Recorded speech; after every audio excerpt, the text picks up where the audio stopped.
Hello बच्चों, स्वागत है आपका अपने YouTube channel topper tricks academy में। तो हम लोग आज पढ़ेंगे आपके क्लास 9th की जो साइंस सब्जेक्ट है उसका दूसरा अध्याय। तो यह वीडियो आपके लिए बहुत ही महत्वपूर्ण होगा। आपको बहुत ही सरल भाषा में टोटल जो आपका पाठ है समझाया जाएगा। तो आप लोग वीडियो को पूरा ज़रूर देखिएगा और जो लोग भी नए हैं तो चैनल को सब्सक्राइब करिए तथा अपने सभी दोस्तों के पास वीडियो को ज़रूर भेजिए। ठीक है, तो आगे बढ़ते हैं और देखते हैं आज का टॉपिक क्या है। आज का आपका टॉपिक है, देखिए, अध्याय नंबर 2 है, क्या हमारे आसपास के पदार्थ शुद्ध हैं। तो आप लोग सबसे पहले क्या करिए कि आप लोग अपने बुक को टोटल रीड किया करिए, अपने से अच्छे से पढ़िए 1-2 बार। उसके बाद आप लोग वीडियो को देखिए, हम आपको वही चीज़ें सरल भाषा में बताएंगे तो आपको अच्छे समझ में आ जाएगी। ठीक है, तो आगे बढ़ते हैं। तो सबसे पहले आप लोग समझिए, यहाँ एक शब्द आया है पदार्थ। तो पदार्थ क्या होता है, आप लोग सबसे पहले समझिए पदार्थ के बारे में। तो पदार्थ, आपको जितनी भी चीज़ें दिखाई दे रही हैं आपके आसपास, सभी क्या है, पदार्थ हैं। और जिनमें, सरल भाषा में बोलें कि जिनमें द्रव्यमान और आयतन होता है, वो सभी चीज़ें संसार में जो उपस्थित हैं उनमें द्रव्यमान और आयतन है, तो सभी चीज़ें क्या कहलाएंगी, पदार्थ कहलाएंगी। ठीक है, तो यदि आपको परिभाषा लिखनी तो आप लोग ऐसे भी लिख सकते हैं, क्या लिखेंगे कि वे सभी वस्तुएं जिनमें द्रव्यमान एवं आयतन होता है पदार्थ कहलाती हैं। अब आगे बढ़ते हैं, देखते हैं आगे क्या दिया हुआ है आपके इस पाठ में।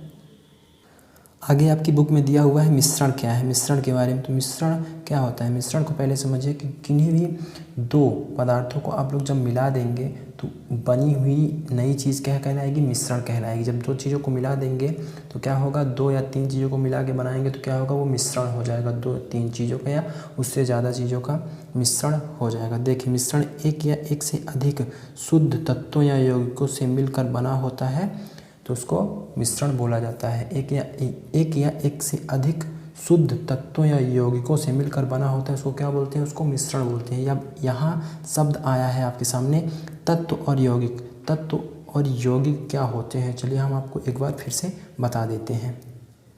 तो आप लोग ध्यान से सुनिएगा और जो भी चीज़ें हैं उनकी आप नोट्स बनाइए, खुद से नोट्स बनाइए, किसी के दूसरे का नोट्स नहीं यूज़ कीजिए। क्योंकि जब आप अपने से नोट्स बनाते हैं तो आप लिखते लिखते कुछ याद हो जाता है और कुछ अच्छे से देखते हैं उसको और पढ़ते हैं अपने से बनाई हुई नोट्स को तो ज़्यादा याद होता है ना। दूसरों के नोट्स से केवल आप लोग आइडिया लीजिए। आप जैसे भैया लोग हैं, बड़ी बहन है, भैया हैं, उनका नोट्स लीजिए, लेकिन उनसे देखिए, अच्छी चीज़ें सीखिए कि कैसे नोट्स बनाए थे और अपना नोट्स खुद से बनाइए, जो कि बहुत ही महत्वपूर्ण है किसी भी स्टूडेंट के लिए।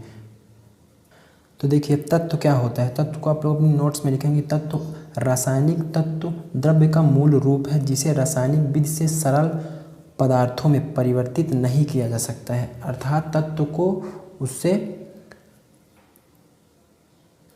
और सरल भागों में नहीं तोड़ा जा सकता है और छोटा नहीं किया जा सकता है ना, किसी भी रासायनिक क्रिया द्वारा। तो उन्हें क्या बोलते हैं, तत्व बोलते हैं। तत्वों से मिलकर ही यौगिक बनते हैं। तत्वों से मिलकर क्या बनते हैं, यौगिक का निर्माण होता है। एक या अधिक तत्वों से मिलकर जो नई चीज़ बनती है उसको यौगिक बोलते हैं। जैसे जल हो गया। तो अभी तक ब्रह्मांड में कुल कितने तत्व खोजे गए हैं, आपकी बुक में दिया गया है 118 तत्व खोजे जा चुके हैं।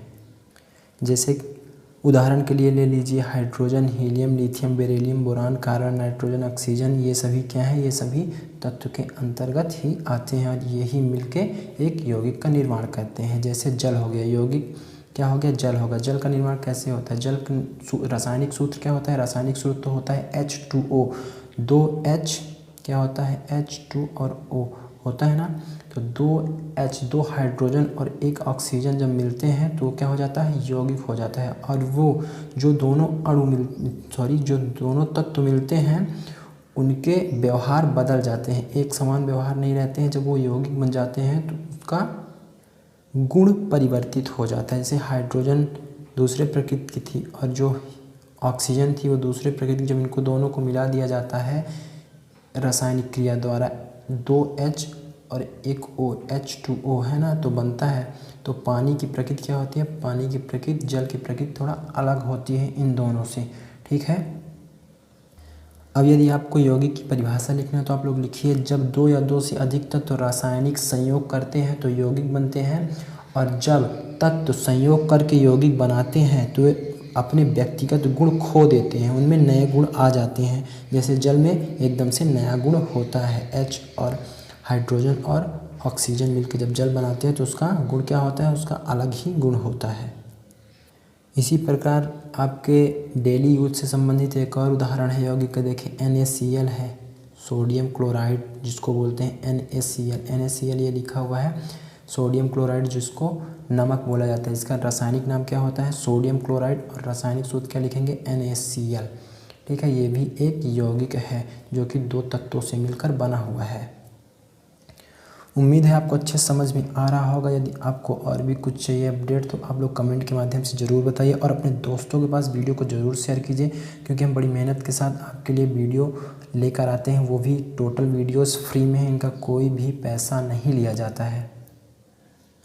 अब देखिए आगे क्या दिया हुआ है आपकी बुक में, घुले हुए सोडियम क्लोराइड को बाष्पीकरण या आसवन विधि द्वारा जल से पृथक किया जा सकता है।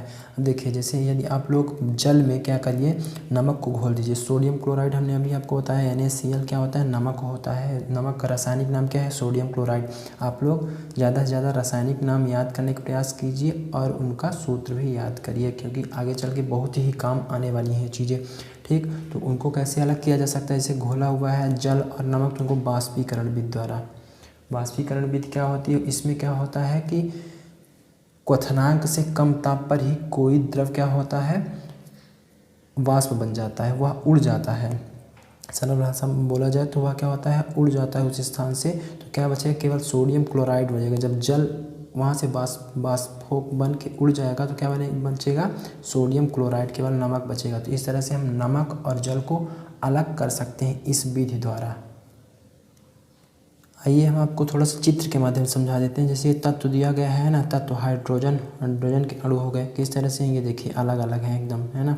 तत्व क्या होते हैं, उसी तरह के अणु होते हैं, उसके अंदर दूसरे अणु नहीं होते हैं। और ये ऑक्सीजन के हो गया, जब दोनों को मिला दिया जाएगा तो क्या बन जाएगा, यौगिक बनेगा। दो या दो से अधिक तत्वों को मिलाने से क्या बनता है, यौगिक बनता है। तो इनको जब मिला देंगे तो यौगिक बन जाएगा। तो आगे देखते हैं, देखिए अब यौगिक के बारे में, हाइड्रोजन और ऑक्सीजन का मिश्रण, हाइड्रोजन और ऑक्सीजन का मिश्रण क्या होगा, ये भी एक क्या हो गया, मिश्रण है। यौगिक भी एक मिश्रण होता है। ठीक, तो ये हो गया हाइड्रोजन और ऑक्सीजन के मिश्रण से किसका निर्माण होता है, जल का निर्माण होता है। देखिए आप लोग चित्र के माध्यम से भी देख लीजिए, और इधर भी दिखाया गया है। अब एक ग्राफ के माध्यम से आप लोग समझिए तो आप लोग अच्छे से समझ में आ जाएगा। देखिए द्रव को 2 भागों में यहाँ दिखाया गया है। पदार्थ है, केवल एक पदार्थ निश्चित संरचना के लिए मौजूद, जैसे लोहा हो गया, पानी हो गया, और भी बहुत सारे। मिश्रण क्या होता है, किन्हीं भी 2 चीज़ों को मिला दिया जाता है तो उसको मिश्रण बोलते हैं। एक से अधिक पदार्थ मौजूद होता है एक समान अर्थात या अलग अवस्था में हो सकते हैं, जैसे कि मिश्र धातुएं होती हैं, कांसा हो गया और बहुत सारी होती हैं, मिट्टी है, शीतल पेय है, जल भी मिश्रण होता है। ठीक, और इसी के अंतर्गत पदार्थ के अंतर्गत आ जाता है आपका तत्व और यौगिक, पदार्थ के अंतर्गत आ जाता है। ठीक, तो तत्व क्या होता है हम आपको बता चुके हैं, तो यहाँ भी देख लीजिए। रासायनिक तरीके सरल पदार्थों में अपघटित नहीं किया जा सकता है, जैसे लोहा हो गया, सोना हो गया, और ऑक्सीजन हो गया, नाइट्रोजन हो गया, हाइड्रोजन हो गया। आप लोग उदाहरण लिख लीजिए। और यौगिक क्या होता है, 2 या अधिक तत्वों के रासायनिक संयोग से बने पदार्थों क्या बोलते हैं हम लोग, यौगिक बोलते हैं। जैसे जल हो गया, कार्बन डाइऑक्साइड हो गया, CO2, है ना। ऑक्सीजन और कार्बन से मिलके कार्बन डाइऑक्साइड का निर्माण होता है। एक तत्व दूसरा तत्व, दो या अधिक तत्वों से क्या बन गया, यौगिक बन गया। चीनी हो गया, नमक हो गया, नमक का भी हम आपको बता चुके हैं, NaCl होता है ना। ये होता है सोडियम, सोडियम, और ये हो गया Cl क्या होता है, क्लोरीन होता है। सोडियम क्लोराइड बन गया जो एक यौगिक है। ठीक, और देखते हैं मिश्रण के 2 प्रकार होते हैं। मिश्रण 2 प्रकार के होते हैं, आप लोग अपनी बुक में देखिए आगे दिया हुआ है। पहला होता है समांगी मिश्रण, दूसरा होता है विसमांगी मिश्रण। ठीक, तो देखिए समांगी मिश्रण की परिभाषा क्या लिख सकते हैं, मौजूद पदार्थ पूरी तरह मिश्रित और मिश्रण की संरचना पूरी तरह एक समान होती है। ठीक, जहाँ भी आप चेक करेंगे आपको वही गुण दिखाई देगा पूरे मिश्रण में। और विसमांगी मिश्रण क्या होता है, इधर देखिए, पदार्थ एक दूसरे से अलग अलग रहते हैं, मिश्रण की संरचना एक समान नहीं रहती है ना। कहीं चेक करेंगे तो कहीं वो चीज़ें कम मिलेंगी, एक तत्व कम मिलेगा, एक तत्व ज़्यादा मिलेगा, लेकिन समांगी में वो तत्व एक समान मिलते हैं। जैसे गंदा पानी हो गया, विसमांगी मिश्रण का उदाहरण। पानी में रेत, पानी में आप लोग रेत को घोल दीजिए तो उस मिश्रण को आप लोग क्या बोलेंगे, विसमांगी मिश्रण।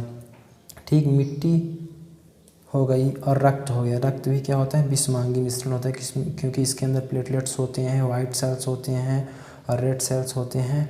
तो ये क्या हो गया, विषमांगी मिश्रण हो जाता है। इसको आसानी से देखा जा सकता है। और समांगी मिश्रण क्या हो गया, हवा, वायु हो गई। वायु में आप लोग क्या किसी भी गैस को देख सकते हैं, जैसे ऑक्सीजन भी होती है, नाइट्रोजन भी होती है, आर्गन भी होती है और बहुत सारी गैसें होती हैं, धूल कण होते हैं, तो उसमें दिखाई नहीं देते, वो एकदम मिक्स होती हैं। समुद्र का पानी हो गया जिसमें बहुत ज़्यादा नमक होता है लेकिन दिखाई नहीं देता है। चीनी का शरबत आप लोग बनाते हैं तो आप लोग जो है उसका टेस्ट कहीं भी कीजिए, थोड़ा सा किसी भी कोने से लीजिए, उसका टेस्ट हर स्थान से समान ही रहता है ना, और अच्छे से घुल जाता है, उसमें चीनी घुल जाती है। चीनी नज़र नहीं आती कि उस पानी में चीनी घुला हुआ है कि नहीं घुला हुआ है। ठीक, तो इसी को हम लोग बोलते हैं समांगी मिश्रण।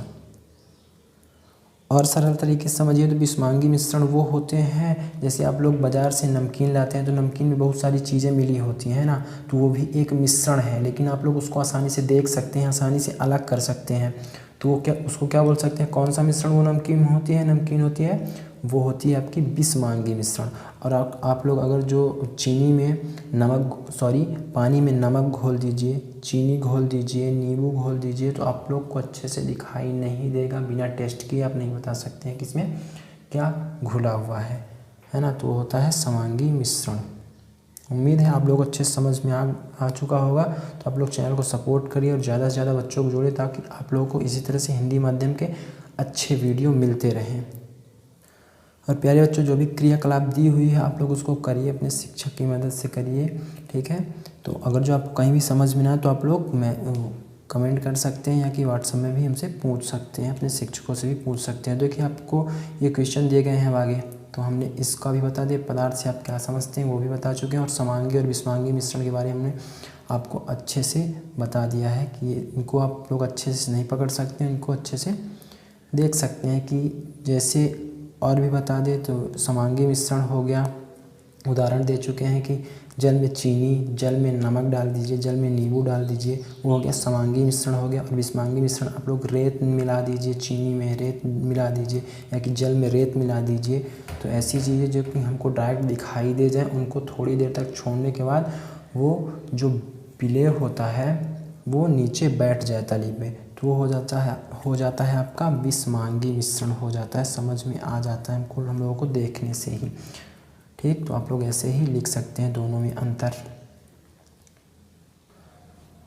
और मैंने जो भी आपको बता चुके हैं इस वीडियो में पीछे अभी, तो आपका लगभग आधा पार्ट ख़त्म हो चुका है, थोड़ी चीज़ें बची हैं। और जैसे हो कि आपका विलयन आगे दिया हुआ है, तो विलयन क्या होता है, विलयन दो या दो से अधिक पदार्थों का समांगी मिश्रण है। ठीक है, कैसा मिश्रण है, समांगी मिश्रण है। ठीक, जैसे आप लोग प्रतिदिन यूज करते हैं नींबू जल, नींबू को जल में डालिए, समांगी। सोडा जल हो गया, आदि विलयन के उदाहरण हैं। विलयन में दो भाग होते हैं, विलेय और विलायक होते हैं। इसको भी अच्छे से समझिए, विलेय और विलायक होता है।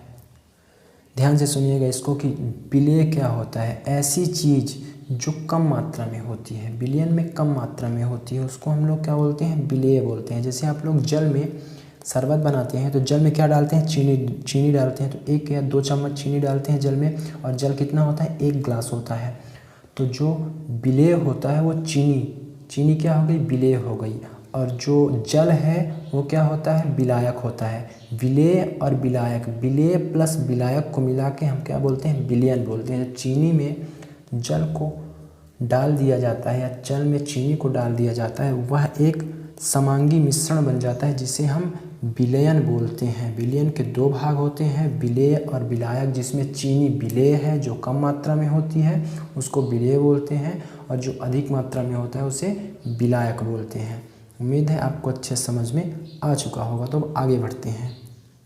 अब देखिए आपकी बुक में दिया हुआ उदाहरण के लिए चीनी और जल का विलयन। चीनी और जल का विलयन एक तरल घोल में ठोस का उदाहरण है, जिसमें चीनी विलेय है और जल विलायक है। हमने आपको जो अभी बताया है वही आपकी बुक में लिखा हुआ है। आप लोग अच्छे से जितने भी उदाहरण हैं उसको पढ़िए। इसीलिए हम बोलते हैं कि बुक को ज़रूर पढ़िए, 1 या 2 बार, बहुत ही आपको अच्छा लगेगा, समझ में आएगा अच्छे से।